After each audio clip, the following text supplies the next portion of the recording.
నిజామాబాద్ జిల్లా బోధన్ పట్టణంలోని న్యాయస్థాన సముదాయంలో Bodhan bar association ఆధ్వర్యంలో సోమవారం ఘనంగా న్యాయమూర్తులకు వీడ్కోలు సభ నిర్వహించడం జరిగింది. ఇటీవల బదిలీ అయిన 5వ అదనపు న్యాయమూర్తి S Ravikumar, senior civil judge Devan Ajay కుమార్లను గౌరవిస్తూ ఈ కార్యక్రమాన్ని ఏర్పాటు చేశారు. ఈ సందర్భంగా న్యాయవాదులు, న్యాయమూర్తులు బోధన్ కోర్టుకు అందించిన విశేష సేవలను కొనియాడారు. బార్ అసోసియేషన్ అధ్యక్షులు బి రాములు, ప్రధాన కార్యదర్శి కె విద్యాసాగర్ ఆధ్వర్యంలో న్యాయమూర్తులకు ఘన సన్మానం జరిగింది. ఈ కార్యక్రమంలో 2వ అదనపు జిల్లా న్యాయమూర్తి శ్రీనివాస్, మొదటి శ్రేణి అదనపు న్యాయమూర్తి సాయి శివ, 2వ తరగతి స్పెషల్ మెజిస్ట్రేట్ శేషతల్ప సాయి తదితరులు పాల్గొన్నారు. అదేవిధంగా బార్ అసోసియేషన్ ఉపాధ్యక్షులు విఆర్ దేశాయ్, సంయుక్త కార్యదర్శి అఫ్సర్ పాషా, కోశాధికారి కోటేశ్వరరావు, క్రీడా మరియు సాంస్కృతిక విభాగాధికారి డాక్టర్ సమ్మయ్య, గ్రంథాలయ కార్యదర్శి ఆరిఫుద్దీన్, ఎగ్జిక్యూటివ్ సభ్యులు మరియు అనేక మంది సభ్యులు హాజరు కాగా బోధన్ బార్ అసోసియేషన్ ఆధ్వర్యంలో న్యాయమూర్తులకు విశేష గౌరవం తెలుపుతూ ఘనంగా వేడుకల కార్యక్రమం నిర్వహించడం జరిగింది.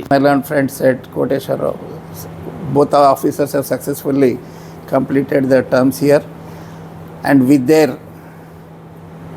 hard work we too got disposed of the cases, so many. So art of adjournment nunchi work for disposal ane నినాదానికి నేర్పింది మా సీనియర్ సివిల్ జడ్జ్ గారు అని చెప్పి నేను తెలియజేస్తా ఉన్నాను. ఎందుకంటే మనమందరం కూడా సరే అడ్జర్న్మెంట్ అన్నది మనలో భాగమైతే తీర్పు అనేది క్లయింట్లు సాటిస్ఫై పొందేది. మనం ఉన్నది క్లయింట్స్ కోసమే, వాళ్ళకు కూడా ఇక్కడ నియమించింది తీర్పు కోసమే. కాబట్టి ఏదైతే ఇక్కడ ఒక మున్సిపల్ కోర్టు యొక్క చాలా కేసుల్ని సీనియర్ సివిల్ జడ్జికి ట్రాన్స్ఫర్ కావడం, మరి అక్కడ డిస్పోజల్ కావడం చాలామందికి ఆనందదాయకం. అదేవిధంగా సారు ఏడీజే గారు కూడా చాలా సౌమ్యంగా ఎక్కడ తగ్గాలో అక్కడ తగ్గి, ఎక్కడ పెరగాలో అక్కడ పెరిగి, ఇటు అందరినీ మనసు అప్పుడే ఏదన్నా మాట్లాడినా వెంటనే మరలా మనం పొంగు వచ్చినప్పుడు నీళ్ళు ఎట్లా వేస్తామో అదేవిధంగా సారు మన అందరి హృదయాల్లో కూడా ఆఫీసర్స్ అందరు కూడా ఉన్నారు. కాబట్టి ఒకవేళ సార్ మా బార్ అసోసియేషన్స్ తరఫు నుంచి ఎవరైనా ఏదైనా మనసు నొప్పించినట్టయితే, మీరు అలా ఫీల్ అయితే బార్ అసోసియేషన్ తరఫున మేము మీకు క్షమించమని ఈ సభా వేదిక ద్వారా కోరుతా ఉన్నాం.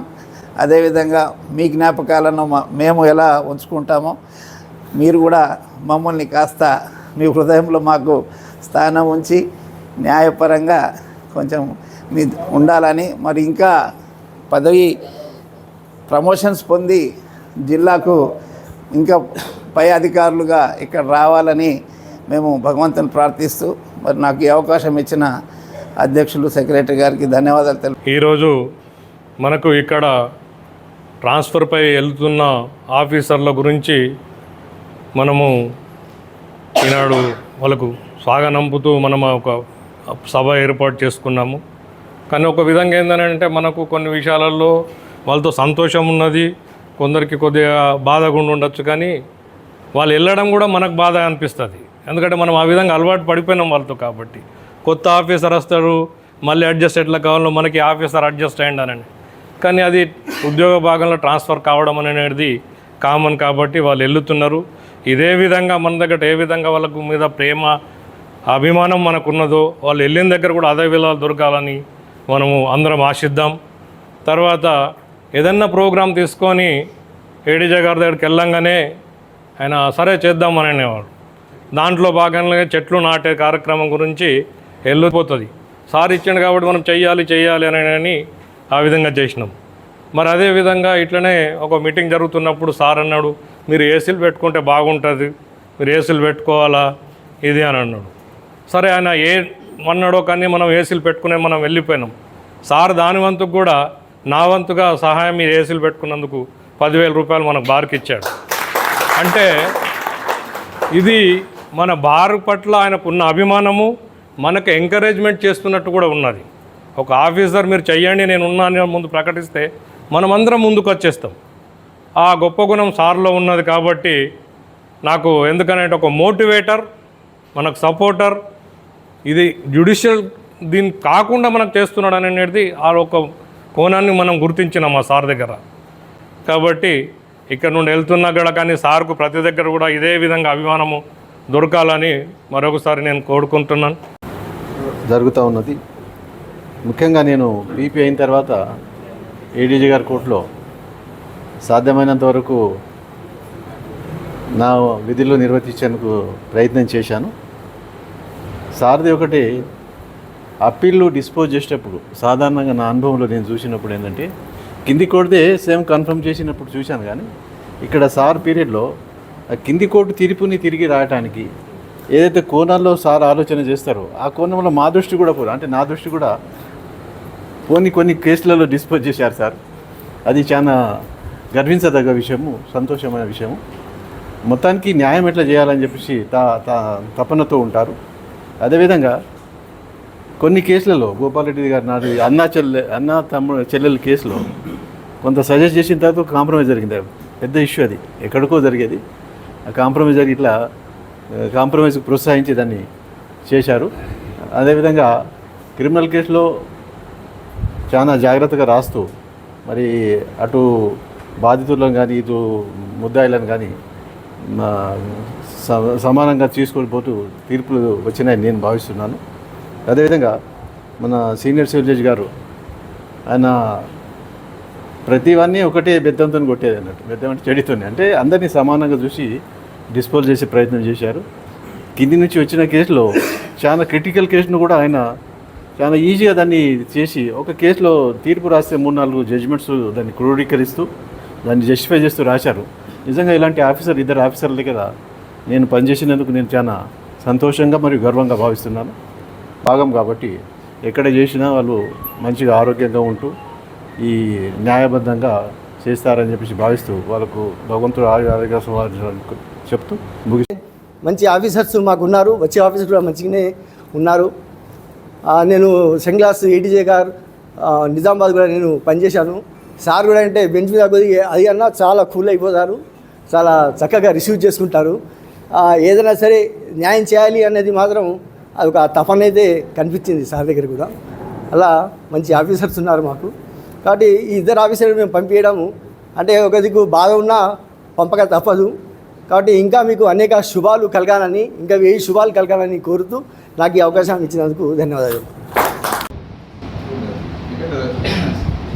దగ్గర పోయితే పెద్ద మనిషిలాగా మేము పోయినా పోకున్నా అర్థం చేసుకోండి, ఏది చేసుకుంటాం కనుక సార్ ఒక గురువుగా పెద్ద మనిషిలాగా భావిస్తుంటాం. అందుకొరకే సార్ చెప్పారు కనుక ఇట్లాంటి మంచి ఆఫీసర్లు ఎత్తున్నందుకు వాళ్ళని ఇంకోటి ఏంటంటే సివిల్లో పర్ఫెక్ట్ ఇద్దరు కూడా, క్రిమినల్లో కూడా పర్ఫెక్ట్ ఉంటుంది. సీనియర్ సివిల్ తీసుకుపోయి పైరసీ కోర్టు చేయడం అనేది చాలా బాధ అనిపిస్తుంది. ఇటువంటి ఆఫీసర్లను మళ్ళీ 3 సంవత్సరాల దాకా నాలెడ్జ్ పోయిన తర్వాత మళ్ళీ వచ్చి ఇక్కడ చేయడం వల్ల అలా ఒక మంచి నాలెడ్జ్ ఉన్నటువంటి ఆఫీసర్లు కోరుకోలేదు. లీగల్ సర్వీసులు కూడా అదే విధంగా చేసుకోలేదు. మంచి ఆఫీసర్లు వీళ్ళు మళ్ళీ 3 సంవత్సరాలు అయిన తర్వాత ఉన్న నడిచిపోయి మళ్ళీ తీసుకుంటారు. ఇంకోటి ఏంటంటే ఇద్దరు ఆఫీసర్లు కూడా ఎవరిని కూడా చంబర్లకు రానిచ్చేవాళ్ళు కాదు. మీ కల్మషం లేకుండా నిజాయితీతో పనిచేసినందుకు మేము రుణపడి ఉంటాం. జాయిన్ అయిన రోజే మనకు తెలుసు ప్రతి చోట చేసుకోవాలి. 3 సంవత్సరాలు గడువు, 3 సంవత్సరాల లోపల కూడా అవుతుంది కూడా సిద్ధంగా ఉంటుంది. అంటే ఈ మధ్యలో అలా జరిగింది, 3 సంవత్సరాలు కాకుండా కూడా ట్రాన్స్ఫర్స్ అలా. సో ఏంటంటే ఒకటే మోటోతో పనిచేసేది. ఇప్పుడు కూడా నా డిస్పోజల్స్ ఫేవర్ లేకుండా అవుతుంది. అంటే రికార్డు చదివేటప్పుడు ఏ అడ్వకేట్ వచ్చి చెప్పారో నాకు జడ్జిమెంట్ టైంలో ఉంటుంది, మెరిట్సే ఉంటుంది. అది ఇక్కడ కాదు, ఇక్కడ కూడా అదే జరిగింది. సో ఆ ఒక క్రమంలో నా దగ్గర చాలామంది వచ్చారు. ఇక్కడ బాగా ఇద్దరు నా ముందర కొంచెం చేశారు, కొందరు మంచిగా చేశారు, కొందరు చేయలేదు. అది పార్ట్ ఆఫ్ ద జాబ్ కింద వెళ్ళిపోయింది. కానీ డిస్పోజల్స్ కానీ ఫుల్ కోఆపరేషన్ ఇచ్చారని చెప్పచ్చు. ఆ కోఆపరేషన్తోనే నేను చాలా కేసెస్ చేయగలిగాను. చాలా కేసెస్ చేయడమే కాకుండా మంచి సబ్జెక్ట్తో రిప్రజెంటేషన్ చేశాను. సో ఆ సబ్జెక్ట్ వల్ల నేను చాలా నేర్చుకున్నాను. అది చెప్పచ్చు. సీనియర్స్ చాలామంది ఉన్నారు, పేర్లు చెప్పొచ్చు కానీ పేర్లు చెప్పే వేలాది ఉంటుంది. అందరు సీనియర్స్ నాకు చాలా సపోర్ట్ చేశారు డిస్పోజల్స్లో. సో డిస్పోజల్స్ విషయంలో నాకు ఎక్కువ ఇబ్బంది మేము కొంచెం ఇబ్బంది చేసేటట్టు పని చేసి ఉండొచ్చు. ఎందుకంటే నేను ఒకటి చెప్పాను, మాకు ఇచ్చిన టార్గెట్స్ కానీ మాకు ఇచ్చిన రూల్స్ కానీ మేము ఫాలో చేసుకుంటాం. అల్టిమేట్గా ఏంటంటే ఇద్దరికి న్యాయం కావాలి, పార్టీకి న్యాయం కావాలి. అదొకటే ఉద్దేశం. సో ఆ క్రమంలో మీకు అందరికి కష్టం జరిగి ఉంటుంది. షార్ట్ అడ్జస్ట్మెంట్స్, తొందరగా అడ్జస్ట్మెంట్స్ ఇవన్నీ అవుతాయి. ఈరోజు ఇది చేసిన తర్వాత కూడా నా కోర్టులో 20 సంవత్సరాల పాత కేసు ఉంది. నా ఇంట్రెస్ట్ మొత్తం ఆ ఒక్క కేసు డిస్పోజ్ చేయాలని నేను పెట్టిపోయిన ప్రత్యేకంగా లాస్ట్ మంత్ చెప్పి ఆర్గ్యుమెంట్ విన్నా. ఈ మంత్ ఎండింగ్ వరకు ఉంటే అది డిస్పోజ్ చేస్తాను చెప్పేది. 3 మ్యాటర్స్ ఉన్నాయి, ఓల్డెస్ట్ 20 మ్యాటర్స్. అది ఒక్కటి చేయలేకపోయినా అది ఒకటే బాధ నాకు. చేయకుండా ఏదని చెప్పేసి ఉంటే దాని గురించి స్పందించాలి. జూనియర్స్కి కొంచెం ప్రియారిటీ ఇవ్వాలి. అలాగే జూనియర్స్కు ఇచ్చే అడ్వైజ్ ఏంటంటే హోంవర్క్ చేయాలి. నేను చేసే కోర్టులలో అందరూ హోంవర్క్ చేసి వస్తాను. జూనియర్స్ హోంవర్క్ చేయాలి. సో జూనియర్స్కి బ్రీఫ్ ఇచ్చి ప్రిపరేషన్ చేయమని. రిప్రజెంటేషన్లో మినిమం రిక్వైర్మెంట్ ఏంటంటే కేసు స్టేజ్ తెలవాలి. మినిమం రిక్వైర్మెంట్ అడ్జస్ట్మెంట్ తీసుకోవడం కాదు. అది గుమాస్తాలు కూడా నేను ఛాన్స్ ఇచ్చాను, వచ్చి నిలబడి వాయిదాలు తీసుకుంటాను. So you are better than clerks. So you should know the case status, your position. మీరు ఏం చెప్పాలి? సడన్గా నేను ఏదైనా అడిగితే మీరు చెప్పేటట్టు ఉండాలి. ఇమీడియట్లీ ఐఏఎస్ ఉన్నాయి, చిన్న ఐఏఎస్ ఉన్నాయి, document petitions, amendment petitions, rejection పెద్దది. మిగతా పిటిషన్స్లో మీరు సబ్జెక్టు కేసు 2 చదువుకొని మీరు రెడీ ఉంటే అవకాశాలు మంచిగా వస్తాయి. ఎందుకంటే ముందుకు వెళ్ళాలి. సో ఇచ్చారు ఇక్కడ సరిపోతుంది నాకు. సో ఈ అవకాశం ఇచ్చాను. దగ్గర అంటే 2 months తక్కువగా 3 years అనుకోవాలి. 3 years కంప్లీట్ కాలేదు. వచ్చావు అందరూ అన్నారు కానీ నాకైతే సాటిస్ఫాక్షన్ లేదు. ఎందుకంటే నా కాడ పనిచేయదు.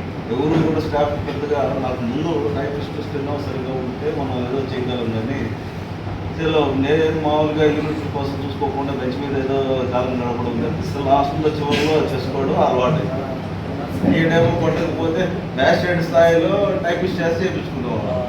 ఇప్పుడు స్టెనో ఉండి కూడా ఆయన కొట్టలేకపోతే ఎలా ఉంటుంది, ఫ్రస్ట్రేషన్ అనే తరహాలో చేసాను వరకు నా విద్యార్థులను నిర్వర్తించాను. మరి ఇది కాకుండా అయినా కొంత చేయలేకపోయారు, కొన్ని రిఓపెన్ చేసేస్తున్నాం. అంటే మీరు కూడా కొంత పట్టించుకోబోయేటప్పటికి అయ్యేలు చాలా అలాగే ఉంటుంది. వాటిలో కొన్ని చాలా ముఖ్యమైనవి ఒక 2-3 ఉన్నాయి. 30 గదా చేద్దాంలా అనుకున్నాము, కుదరలా. కానీ అది కూడా బాధాకర విషయం. ఇద్దరు క్లయింట్లు బాబు వాళ్ళు చాలా లాస్ అయిపోయి ఉన్నారు. అంటే మనమే తోపుకుంటారు కదా, వచ్చేవాళ్ళు కూడా చేయొచ్చు. మీరు ఒకసారి కూడా దాన్ని కూడా పట్టించుకుంటేనే అవి డిస్పోజల్ అవుతాయి. కానీ ఏదో వేసామని చెప్తారు, మీరు ఏదో చెప్పేసేటప్పటికి అటు చూసేటప్పటికేమో పెద్ద ఇంతంత ఒక ఆయన అయితే బౌండర్లు వేస్తారు అనమాట. ఐఏలో కూడా సెక్షన్ 5లో ఎక్కడ చూస్తాం వాటిని ఏదో చెప్పేసి పోతారు. As a part of duty మన విద్యుత్ ధర్మం చెప్పినట్టు సొసైటీలో ఉన్నాం కాబట్టి అన్నీ చేయాలి. ఆ ధర్మాన్ని నిర్వర్తించాలని అనుకుంటున్నాను. అది అందరూ సహాయం వల్లే జరిగింది. అందరూ సహకరించారు, పీస్ఫుల్గా అవుతున్నాము. అందరికీ ధన్యవాదాలు అనేది చెప్తున్నారు కదా. వచ్చి కనీసం మాట్లాడేది నేర్చుకోవాలి. ముందు మాట్లాడేదే కదా స్కిల్ అంతా కూడా. ఆ స్కిల్ అనేది లేకపోతే సబ్జెక్టు తర్వాత నేర్చుకోవాలి, ముందు మాట్లాడేది ముందు నేర్చుకోవాలి. అలా అందరూ బోధన్ 5వ జిల్లా జడ్జి గారు మరియు సీనియర్ సివిల్ జడ్జి గారు బదిలీ పైన వేరే స్థానానికి వెళుతున్న సందర్భంగా బోధన్ బార్ అసోసియేషన్ తరఫున మాకున్న సాంప్రదాయము ఆచారం ప్రకారంగా ఈ రోజున వీడ్కోలు సమావేశం ఏర్పాటు చేయడం జరిగింది. వారికి బార్ అసోసియేషన్ తరఫున వారి ఘనంగా సన్మానించడం జరిగింది. మరియు వారి జ్ఞాపకాలను కూడా వారు మాతో పాల్పంచుకున్నారు. మేము కూడా వారు చేసిన కృషి, కేసులు త్వరితగతిన డిస్పోజల్ కావడానికి వారు పడ్డ ఏదైతే ఒక ఆవేదన ఉందో, ఒక ఆవేదనభరితమైన పని ఏదైతే ఉందో దాన్ని మేమందరం కూడా ప్రశంసించాం. మరొకసారి వారికి బార్ అసోసియేషన్ బోధన తరఫున కృతజ్ఞతలు. మా అధ్యక్షుల వారి తరఫున, అందరి తరఫున, మా కమిటీ తరఫున, బార్ అసోసియేషన్ ప్రతి మెంబర్ తరఫున మేము ధన్యవాదాలు తెలియజేస్తాం.